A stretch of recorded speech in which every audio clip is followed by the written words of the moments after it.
How goes it? It's me, Jules, standing here in Silver Dallas City. And that was my ride back to the surface.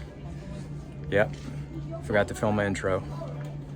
And this morning, we took the Marvel Cave tour. And what a sight that was. So, check out our experience. Let's get this working. Marvel Cave entrance. Well, my name is Jeannie. I'm excited to welcome you to Silver Dollar City's very first attraction. This is, in fact, what started it all, the Marvel Cave.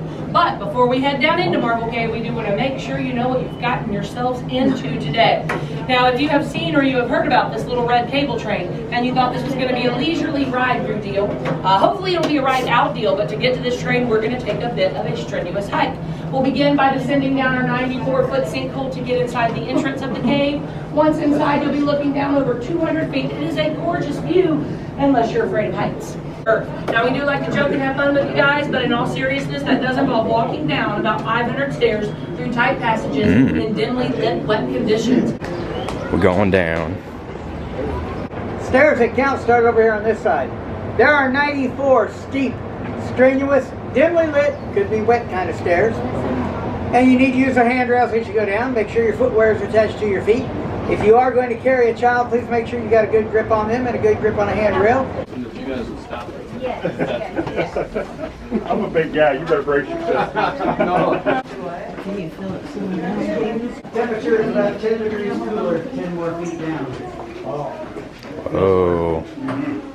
Guys, check out the view again over the handrails. You come down the stairs. I'm going to gather you all up here in a minute. Take your time. History of the cave. Wow. Look at that view.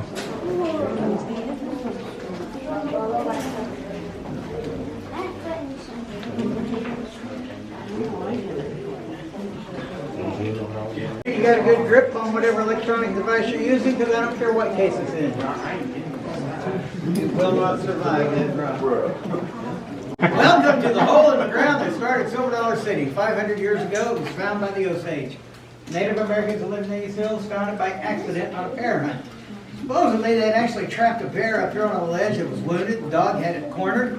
Young brave, trying to prove himself, scampered down the sinkhole, drew his knife, attacked the bear attacked back, and all three fell in. The Native American, the bear, and the dog. We don't know if that story is true or not. Been handed down for over 500 years, though.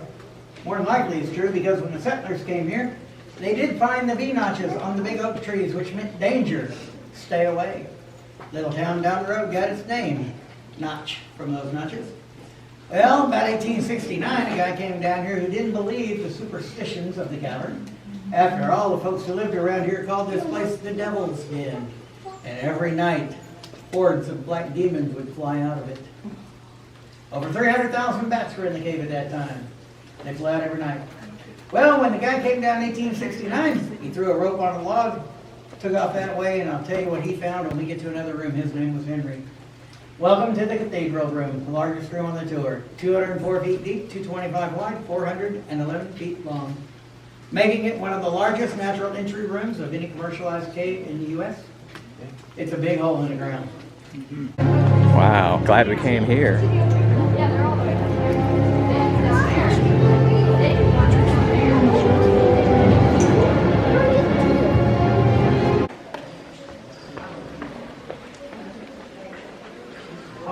Right on the walls myself, otherwise you may take home a souvenir if you don't want it. That's where we came from.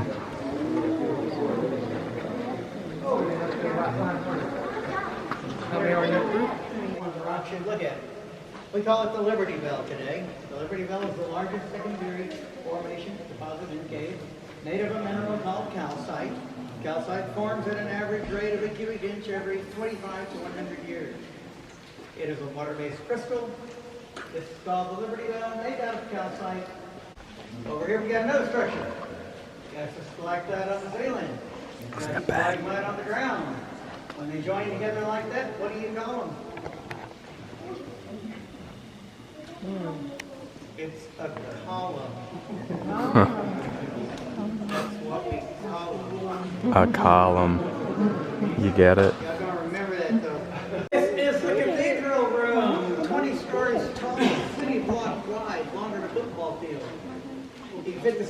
celebrity down here with a little bit of a torch sticking out the top, at least the one from Vegas. We've had square dancing down here. We've had hot air balloon flights. We've had people get married. All kinds of fun stuff. 1963 was our first hot air balloon flight. It's too windy to float it up top of the mountain up there, so a guy brought his balloon downstairs. 1987, we floated two at the same time, and in 1988, a lady by the name of Becky stood on top of a balloon, and they floated her all the way to the ceiling. Only person put her hand up there. It comes from fire.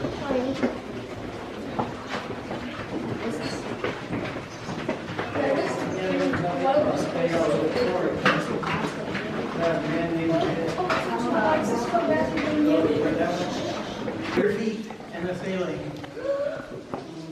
It's called the shoe room. Down there is the heel. Here's the arch. Here's the toe section. 286 size. Found in the year of 1869 by a man named Henry. Henry T. Blow came to the cave looking for valuable minerals, and all they had were candles. And I'd like to show you what he saw. By candlelight, the room looked something like this. When he came down, his buddies got tired quickly. So they all stayed out in that room for a while. Henry, on the other hand, kept exploring. When he got to this room, saw that ceiling was flat, saw that it had a marbly look to it, and that's exactly what he could have sworn that was. Big old slab of marble up there. And he wanted to find some more. Couldn't go this way because it smelled real bad. But over there, he had that opening, and he had no idea how far that went, because I was wandering over there to it. And he looked, he doesn't see the bottom. Well, he's got a bright idea. He throws a rock down that hole. He'll know how far down it is. When he hears the rock hit. One problem. You have to hear the rock hit. He threw his rock, counted seconds, seconds became minutes, he gave up. He threw another one, and another, and another. Half a dozen rocks he threw down that hole, and never once did he hear one hit the bottom. Now, did y'all notice this room's warmer than that one? It actually is. Henry had no idea why it was warmer, but all of a sudden he did some thinking. What was the name the local folks gave the cave? The Devil's Den. That's right. Henry gone to the Devil's Den. The further down he goes, the hotter he gets. He finds a hole that ain't got a bottom. Where's he headed? No, he heads for the entrance. Yeah, they got a geologist down here. Took one look at it and started cracking up. When they asked him why, I said, that ain't marble, that's limestone. Henry's stories are full of guano. Literally. This passageway over here was filled with a substance known as guano. This hole has a 30-foot pile of guano at the bottom of it. That's what his rocks were landing in. Guano is bat manure, bat dung, bat droppings, bat poo. There's literally bat stuff everywhere.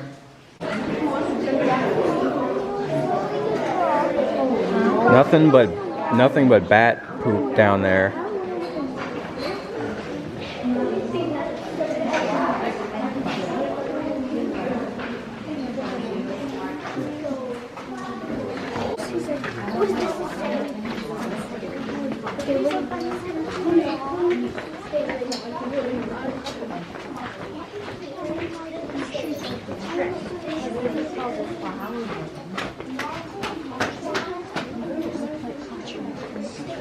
Oh, it does look like clouds.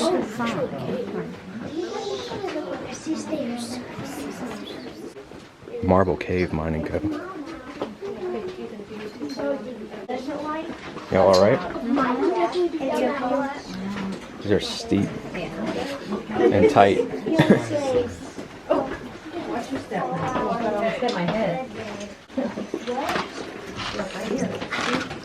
Even us short people have to duck.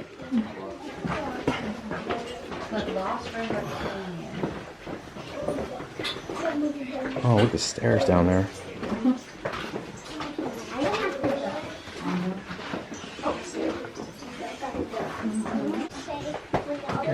Oh, look at this. Now we're crouching. This is a cave.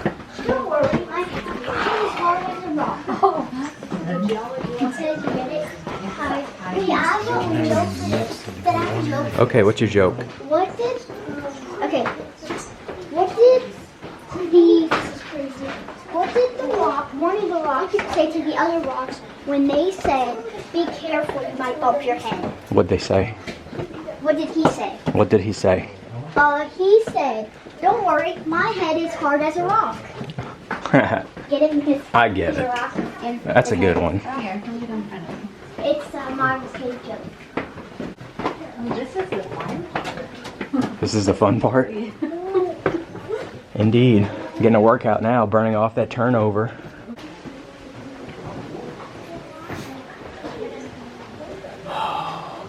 Man, that's beautiful.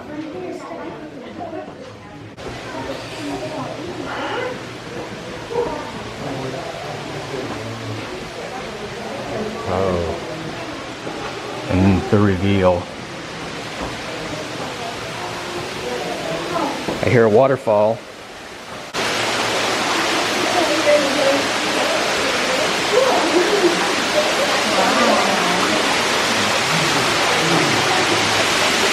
Oh, that's nice.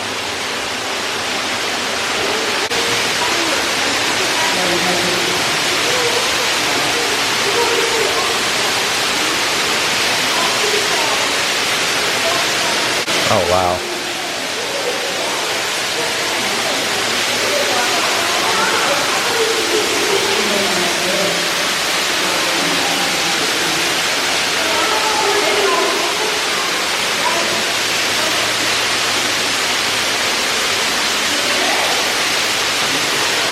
You would go down to the waterfall, you would either go down those bottom steps and up the other side, or you would go down the stairs, come up and go back the way you came. Well, in 1954 and 5, they dug the tunnel out that you just walked through. That originally was only about an 18-inch opening. You got on your stomach, you crawled all the way here, you climbed up the ladder, then you had to do all that backwards. Well, Jack and Pete got a little tired of that, so they got some dynamite and blew a hole in the side of the hill. Put a little train in. In 1958, Marble Cave had America's only cave railway system. 5,000 visitors came to see the cave. They had no idea what to do with it. Because all they did above this lovely cave was a bunch of burnt down buildings and footings and gift shops. The original town of Marble Road had been burned to the ground. 1959, it was recreated. One row of buildings from the hotel to the general store, a lovely Sullivan's Mill, blacksmith shop, Lake Silver Mine, got the cabin, and opened up in 1960 as Silver Dollar City. Well, they added the steam train, added the John float, added this ride, added that ride. What do you know? What started out as a waiting room became Silver Dollar City. Now this rock right over here has got a name. That is actually called drapery or floatstone further up. Something called Blondie's Throne. Named after the little boy who crawled his way through the opening, crawled up on the rock, got too close to the water and a candle went out. Now Charles Smallwood was smart enough not to go anywhere. He sat there for a little bit, finally got so tired he laid up in a little ball to keep warm. When they finally realized he was missing, came back looking for him. They were shining their lanterns around, bounced off his blonde hair. That's how they found him. Charles Smallwood's nickname was Blondie, so from this point all the way to the top, saw Blondie's Throne.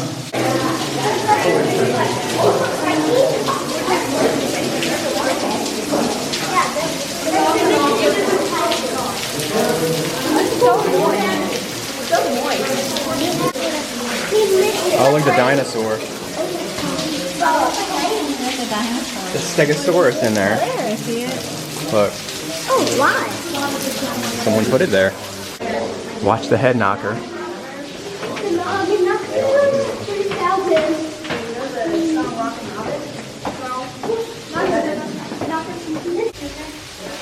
You can see the water.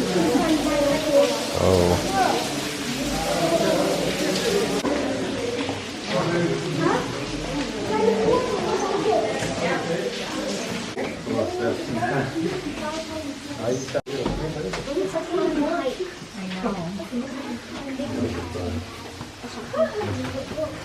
Y'all good? Yeah. Look up and right. Look up. Where did this go? Right. Oh, I see. That's cool. Hold on, lad.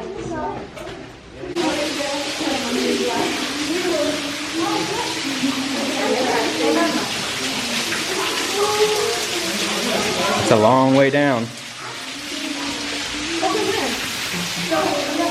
Hey, how do you like it? Oh, it's great. Is it? What do you think? What do you think, laddie? 2 thumbs up?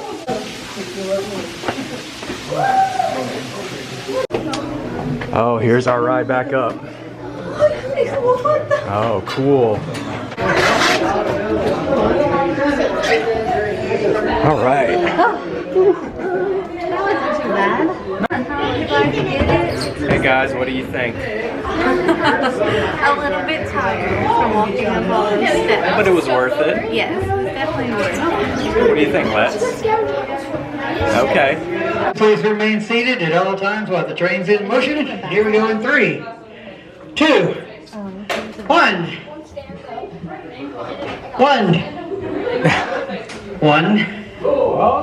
Uh-oh. They probably do that for effect. There we go. Had me worried there for a minute. 67, fully operational in 1958. We're being pulled by a lovely cable, and that banging, clangy sound you hear is our braking system. If anything should happen, and this train go backwards, finger brakes would cause a bull brake to drop. This is the oldest attraction on Silver Dollar City's property, the train ride here. And if you ever wondered where you were at, well, here in just a moment, on the left-hand side is a clearing with some railroad ties. You are standing 200 feet under there in the shoe room. Appreciation shown towards your guide at the end of the tour is greatly appreciated. Up here on the left-hand side, Jenna appreciates a good old hand wave. That's right, she's waving at you. Y'all wave back and say thanks, Jenna. Because if she hadn't pushed the start button, you guys would be walking back. Thanks, Jenna. Hey guys, you're free! Free, I say! How about those things? Here, you walk first. Oh my God.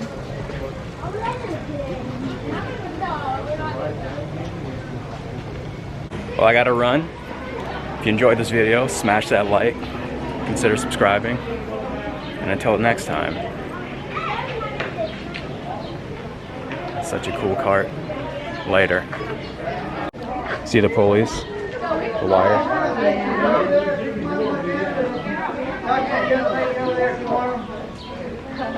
Yeah.